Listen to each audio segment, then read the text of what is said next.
So this is something I've been meaning to do for a little while, but with the whole blow up over the roadmap and everything that followed that, I just decided to put it on ice for a little bit until things have cooled down. Now things have cooled down a little bit. I think now is a pretty good time to roll this out.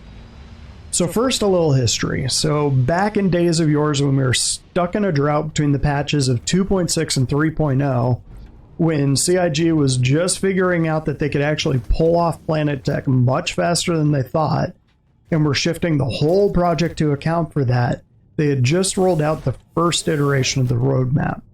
This was just a series of slides at CitizenCon, or just these slides were just kind of broad goals of what they wanted to achieve in the patches that followed. And notably, there was no dates attached to these patches, just a number and a short list of deliverables that each patch would have that would kind of define what that patch is.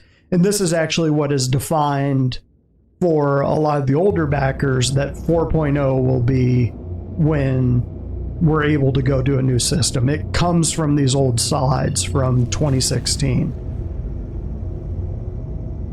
Shortly thereafter, CIG actually rolled out a version with the various sprints they were working on. For those who check out the deliverables view of the current roadmap, this will look a little familiar. Of course, that first vision was lacking something which was real important, which was context. It would have the names of items, of deliverables, but there was no way to really know what the items really were, what the goals with the item were, or what teams were working on it. It was just a name and a rough time span. Back then, I made the argument that they could at least show something like a percentage, a rough idea of how far along they were on a given sprint. When they rolled out the next iteration of the roadmap, it seemed at first to embrace this idea, but there were problems. Each item was assigned tasks, and they would say how many tasks had been completed. The problem here is best summed up as, let's say I'm going to mow your lawn, and you ask me how long it'll take. Instead of just saying 30 minutes, I give you a number, let's say 5. And you come back and you say, what's 5 mean? And I say, it'll take me 5 tasks to get your lawn mowed. You just want your lawn mowed, but I've broken that specific task down into subtasks that I need to complete before that job can be completed. I have to put on my shoes, get a lawnmower, put gas in a mower, start the mower, and then actually mow the lawn. It seems straightforward when you think of it that way, right? But let's complicate this.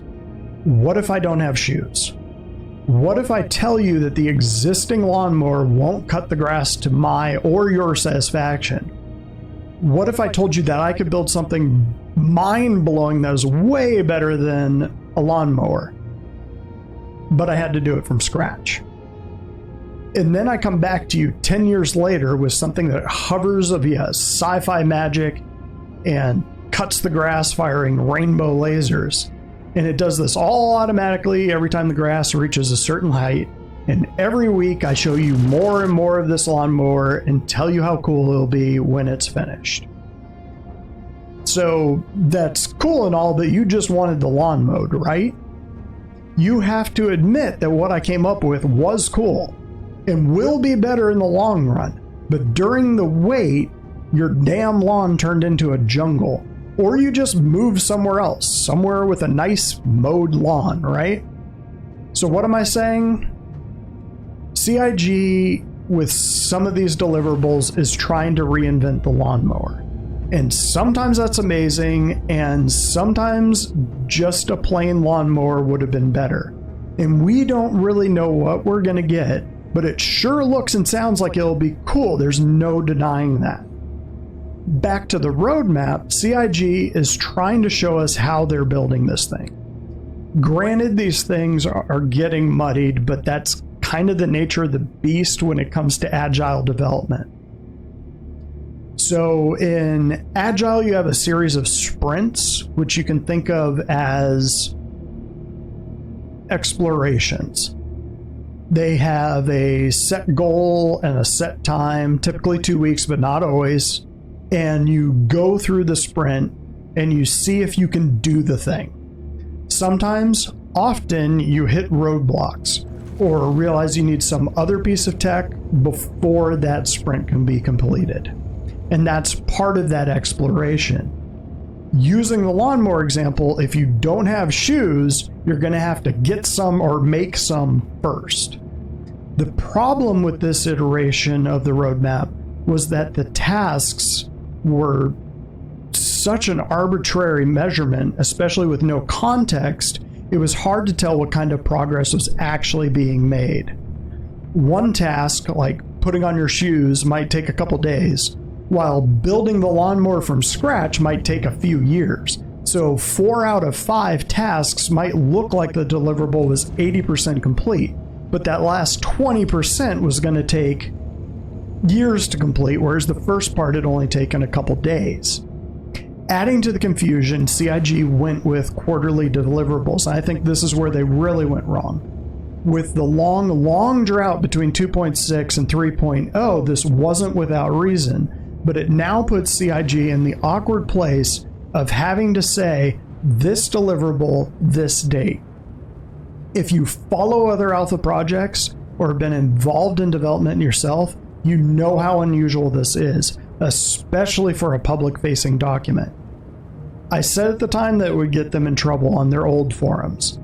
The reason being is those damn blockers that come up during development. You don't know what might come up during development and sweep your legs out. You don't know if you'll have some spectacular breakthrough that makes something you never even thought of, like Planet Tech, possible, and changes the entire scope of your project for the foreseeable future, which is exactly what happened to CIG. My idea was something different. You don't tell people what would be in the quarterly patches. You never set yourself up for that failure. You have a list of all the tasks, all the deliverables that CIG was working on, and roughly how far along they were in that cycle. There would be no indicator of how long a planned sprint was, just the item, a description, and a rough idea of how far along it was via percentage. The idea would be that, as the patch date neared, you could look at those percentages and guess what would be in the next patch. You could set your own expectations, but nowhere would CIG be saying, this deliverable, this patch. Yes, even with the caveat that it's subject to change. My roadmap, the oldest of the roadmap trackers and admittedly far from the most popular, grew out of a desire to build a proof of concept for CIG more than as a tool for the community. I made the suggestion in the forums, both the old and the new ones, so I felt obliged to use the data they were giving us to prove it could work. So it was just a proof of concept that I've maintained for however many years. So the current iteration of the roadmap is the closest thing they've come to what was in my head, but I would still dump the release view entirely if I were them, as well as showing an actual timeline of when something would be released, which is something that even on the deliverables exists. Even though those bars can shift, they're still saying this deliverable, this date, even though they have a caveat that says it's subject to change. The problem with that last is, again, with agile development and the sprints. To say sprint, you probably think of a race, and that's not too far off. Unfortunately, you're probably thinking of a 100-yard dash, a quick single race where you start, you run, you reach the finish line, and that's the end. And that is not what a sprint in agile is, at least not normally, although sometimes it could be. Think of it more like a relay. Think of it as a relay where you, as the observer, and CIG, as the developer, don't necessarily know how many legs there are in a relay, or even what leg they're currently on. And each deliverable is running its own race. So one race might need to hand off the baton 5 or 6 times and be miles long, while another is indeed a 100-yard dash. And that's the dilemma. How do you show that to people? How do you keep people from building expectations on the limited data you can show them? Because even you, as the developer, don't know how many legs the relay will have. So now to the point of this ramble, how to read the Star Citizen roadmap. So first, ignore the release view. I know this is hard because I do the same thing. I look at it, I think of what I'm going to do when this or that drops. Stop doing that. Stop doing it to yourself. Just pretend it doesn't exist. Second, go to the progress tracker, then click on deliverables. Third, realize that these are sprints. These are measuring a leg in a relay, not necessarily the entire race. You may be looking at only one leg in the race or the last leg in the race, or you could be looking at the first leg in a marathon relay. And no one, not even CIG, really knows where we're at in that race. Fourth, if a deliverable catches your eye, click on it. Look at the teams involved. Then click over to the Teams tab and see how many other deliverables that team is working on. Now you're starting to get a better picture of where that particular sprint is in that race. So temper your expectations and breathe. This project is built on dreams. CIG's, ours, and certainly Chris Roberts. The problem with a long-running development cycle, especially one that's gone on as long as this one has, built on all of our dreams, is that many of us have our own dreams and ideas of what this project is and what it will be. And when CIG doesn't develop something that's been resting in our head for years, people get upset. But think for a second what's been showing in the background during this chat. I walked from my hab in a station, summoned my ship, got on board, flew in real time with no fakery or cutscenes, down to the planet's surface, got out, got back in, flew to that planet's actual moon, landed, and logged out. And when I log in, I'll be on that ship next to that outpost.